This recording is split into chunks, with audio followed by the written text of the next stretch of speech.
Peace and blessings, y'all, in this corner boxing 24. Good evening, pardon me, or rather good morning, right? Because it's Tuesday morning now, but I had to get back on here after watching the fight over with Devin and Lomachenko. I had to get back on here and just kind of give a little afterthought, follow up a little bit about this so-called controversial fight, this so-called robbery, or as some people wanted to throw in there, highway robbery, right? So, as I said yesterday, you want to see a highway robbery, go watch Oscar De La Hoya versus Trinidad. Go watch that fight. Go watch Sweet Pea Whitaker against Chavez. Go watch that. Go watch Mildred Taylor against Chavez. Those are robberies. Highway robberies, state-to-state robberies, robberies from here, New York to California robberies, like those are robberies, okay? This fight on Saturday was not controversial. It's only controversial to those who want to make it a controversy.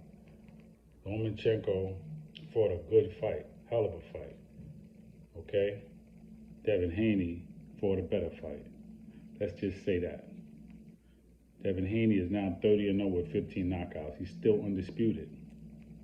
Lomachenko is now 17-3 with 11 knockouts. He had a loss. His second pro fight, he had a loss to Orlando Salido. He lost a couple of years ago to Teofimo Lopez. If you want to be honest, go back and watch the fight with Lopez, and you'll see that that fight was way closer than this fight with Devin Haney. And Lopez got the nerve to say, I told y'all Loma was going to beat him, jumping on the bandwagon because you don't really care for Devin Haney. Why people just can't keep it real, man? If I don't like you, man, I just don't mess with you. But I should still tell the truth, man. I'm not a Michael Jordan fan. But was he a great player?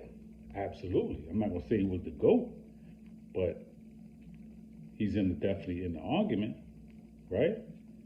But he was a great player. I can't take nothing away from him. That's the point. Okay? Why try to take something away from Devin Haney? Why would Loma say he's not pound for pound? Bro, stop being bitter. You lost the fight, bro. You lost the fight. He tamed you with the body shots, bro. You didn't win. Anybody that knows boxing, you should know. When you beat the champ, you gotta beat him convincingly.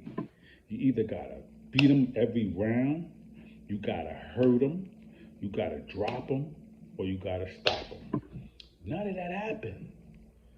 Lomachenko didn't win 4 or 5 rounds the first half of the fight, the first 6 rounds.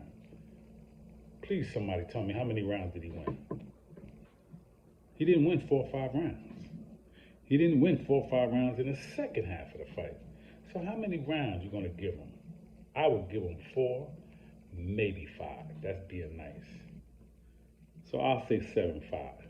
For those who want to say it's a draw, no, it wasn't a draw. He was beating him with the body shots, the jab alone. He threw some right hands. He could have threw more. He could have even threw more jabs.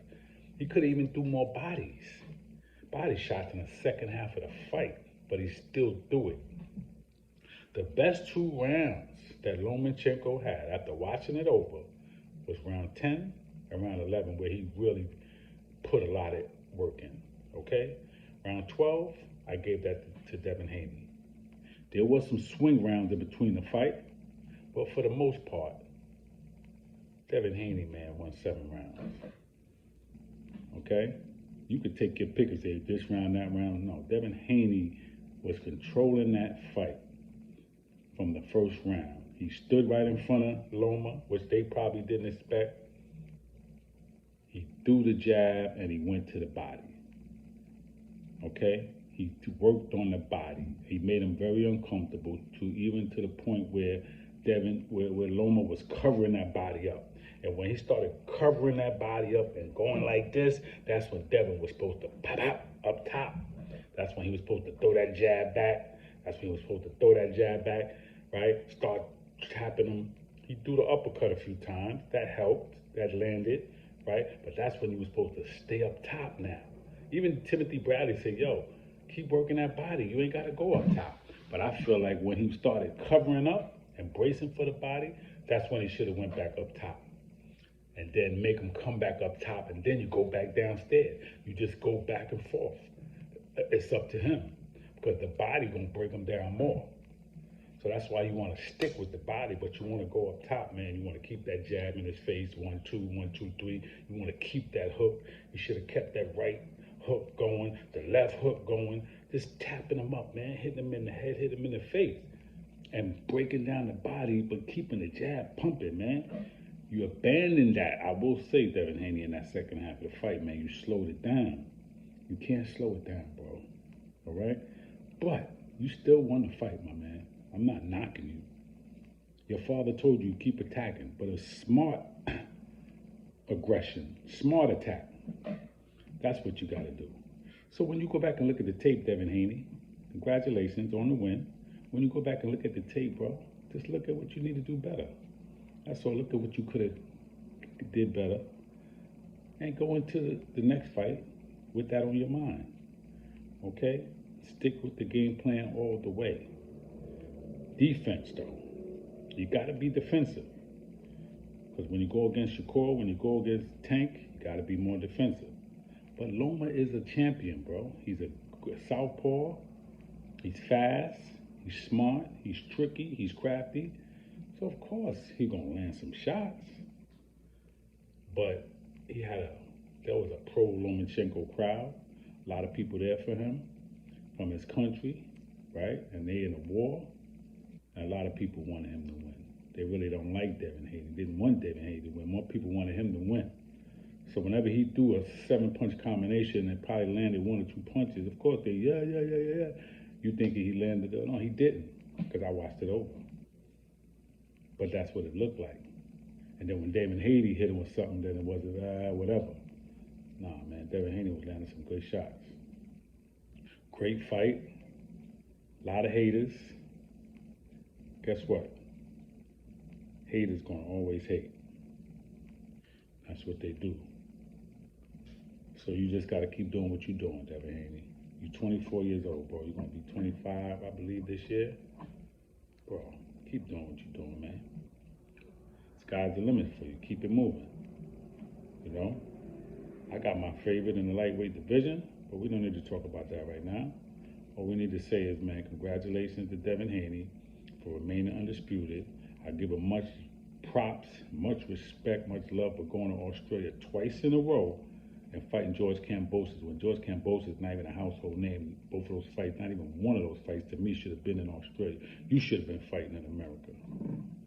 You should have been defending those belts in America, where you got them from. How did you even get the shot to get those belts before Devin Haney? You see how that goes? When he had a belt, how did you get a shot to become unified when Devin Haney had a belt? See how boxing is, the politics? See how Bob Arum on the side can go and say, yeah, you won that fight, Loma. See how it is? Sneaky politics. But it's all good. Only the strong survive. And Devin Haney, you did more than survive. You won that fight, hands down. I don't care what nobody say. They hate you that much that they just wanted to see you lose. And you won. And Loma cried because he probably felt like he let his country down, he let himself down, and he knew it was basically his last shot. Where else is he going to go from here? Who else is he going to fight from here? If he can't get a rematch, what's he going to do? Is Shakur going to fight him? Would it really mean as much? Will Tank fight him? Would it really mean as much if he fights somebody else now coming off a loss? And now having 3 losses?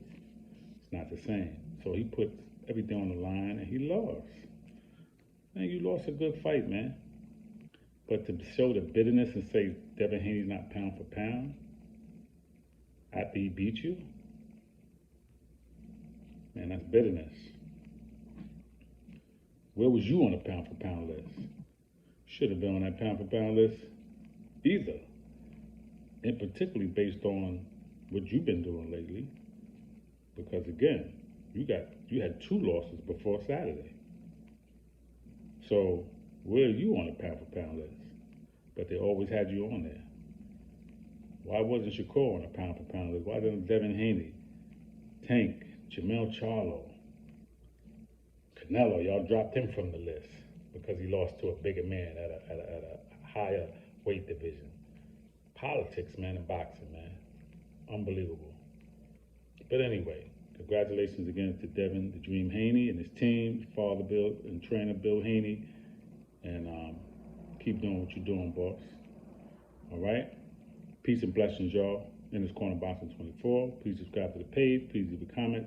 Everybody be safe. Enjoy the rest of your evening. Peace.